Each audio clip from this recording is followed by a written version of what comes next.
In this video, we'll be going over the different classes of anti-arrhythmic drugs. There are 5 classes. Class 1 is divided into 3 subclassifications, A through C.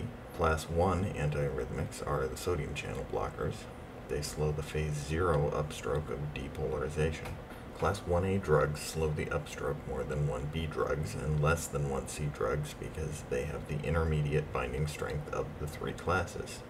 They also extend the effective refractory period because they have some potassium channel blocking effects, slowing phases 2 and 3 of the cardiac action potential.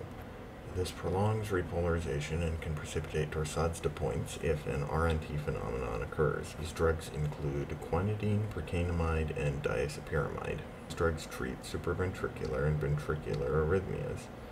These include reentrant tachycardias such as Wolff-Parkinson-White, quinidine, a quinine derivative, which itself is a derivative of cinchona bark, is associated with something called cinchonism, a syndrome associated with tinnitus and lightheadedness as well as headaches.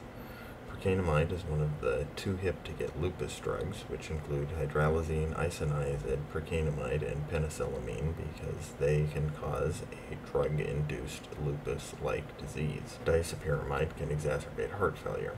Class 1B antiarrhythmics have the lowest binding strength and thus the lowest effect on phase 0 depolarization. They shorten the refractory period and slow phase 0 only slightly, thus shortening the action potential overall and the risk of torsades.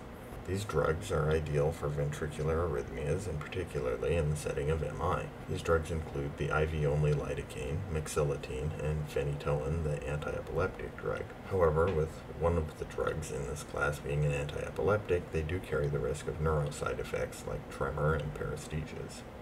Class 1C antiarrhythmic drugs include flecainide and propafenone. If you remember one thing about Class 1Cs, remember that Class 1C drugs are contraindicated in patients with MI or a history of MI. They have the strongest binding affinity and thus the greatest slowing of phase 0. They don't slow the refractory period and have no net effect on action potential duration. They also slow conduction through the AV node, making them great for supraventricular tachycardias but also ventricular arrhythmias. Class 2 antiarrhythmics are the familiar beta blocker class. They end in a lull and block sympathetic input to the SA and AV nodes by decreasing cyclic AMP. Cyclic AMP excites the pacemaker cyclic nucleotide-gated channels. Thus, beta blockers slow pacemaker cells. Slowing AV nodal conduction makes them good rate control drugs for AFib and A-flutter because they let fewer action potentials through the AV node. This can also cause heart block, and it doesn't control the atrial arrhythmia, just the ventricular rate. Class 3 drugs are potassium channel blockers, prolonging the refractory period. Class 3 drugs can treat supraventricular and ventricular arrhythmias. These drugs include amiodarone, dofetilide, ibutylide, and sotalol. Amio has effects of classes 1 through 4, and sotalol, ending in alol, has beta blocker effects. Class 3 drugs are useful in converting atrial flutter and fib into normal sinus rhythm. Amio is a drug of choice for acute atrial fibrillation in ICUs and is commonly used as an IV drip to stabilize patients. However, this can also precipitate hypotension, bradycardia, and syncope if given too aggressively. Amiodarone in particular has many adverse side effects. These include tremor, neuropathy, pulmonary fibrosis, hepatitis, heart failure, and hyper or hypothyroidism. This is because amio contains iodine. Amio can also turn the skin and corneas gray or gray-blue, cause photodermatitis, and affects the metabolism of other drugs via cytochrome P450 inhibition. It is said that you should remember to check TFTs, LFTs, and PFTs on amiodarone due to the side effect profile. Dofetilide, ibutylide, and sotalol are associated with torsades, but all class 3s can widen the QT interval. Class 4 antiarrhythmics are the calcium channel blockers. Calcium channel blockers are divided into 2 types, dihydropyridine receptor antagonists and non-dihydropyridine receptor antagonists. The dihydropyridines are not antiarrhythmics, but rather antihypertensives because they act as vasodilators. They may actually induce reflex tachycardia by lowering blood pressure. They are also easy to remember because they end in pene, amlodipine, nifedipine, nimodipine, and so on. Don't get fooled into thinking they are an antiarrhythmic because they are calcium channel blockers. The non-dihydropyridines have a small antihypertensive effect, but are primarily antiarrhythmics.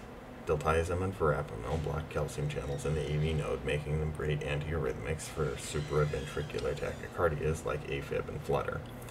They also have SA node effects, but their AV node effects make them great for rate control in AFib and aflutter. They are contraindicated in reentrant tachycardias like Wolff-Parkinson-White because they can potentiate retrograde conduction through the accessory bundle or Kent bundle by blocking the traditional pathway through the AV node. They can also induce heart block, especially when combined with other drugs that block the AV node like digoxin. Verapamil is associated with a commonly tested side effect, gingival hyperplasia. Finally, class 5s are miscellaneous drugs. Digoxin is a class 5 drug. Digoxin stimulates the vagus nerve to inhibit the AV node, and it's used to treat AFib and aflutter through rate control. Digoxin also acts as an inotrope by increasing intracellular calcium indirectly by inhibiting the sodium-potassium ATPase. This also means that digoxin can cause hyperkalemia. Digoxin toxicity is associated with PVCs, a concave ST segment, nausea and vomiting, anorexia, abdominal pain, headache, dizziness, and yellow or blurred vision. Digoxin toxicity can be precipitated by hypercalcemia, hypokalemia, and hypomagnesemia. However, digoxin can cause hyperkalemia and the ECG changes associated with it, including peak T waves, wide QRS, PR prolongation, and eventually sine wave rhythm that occurs just before wide complex ventricular arrhythmias and cardiac arrest if left untreated. Digoxin levels should be measured frequently when starting therapy and regularly thereafter, and doses should be adjusted in renal failure patients. You should also know that there is a digoxin antibody fragment that is an antidote for toxicity. MAG is another class 5 that is typically used for torsades. Adenosine stops the heart acutely by inhibiting the AV node, but it has some effects at the SA node as well. It can induce AV block for up to about 10 seconds and is an acute treatment for unstable reentrant supraventricular arrhythmias. In AV nodal reentrant tachycardia, it will stop the heart briefly, and the heart usually resumes in sinus rhythm. It also dilates the coronaries. Adenosine is associated with chest pain, hypotension, shortness of breath, and an impending sense of doom. Caffeine inhibits the action of adenosine both in the heart and in the brain. Thanks for watching. Please like, comment, share, subscribe, and hit the notification bell for more great videos. Remember, if you don't want to miss it, look below and click it. Check the description for more great study resources.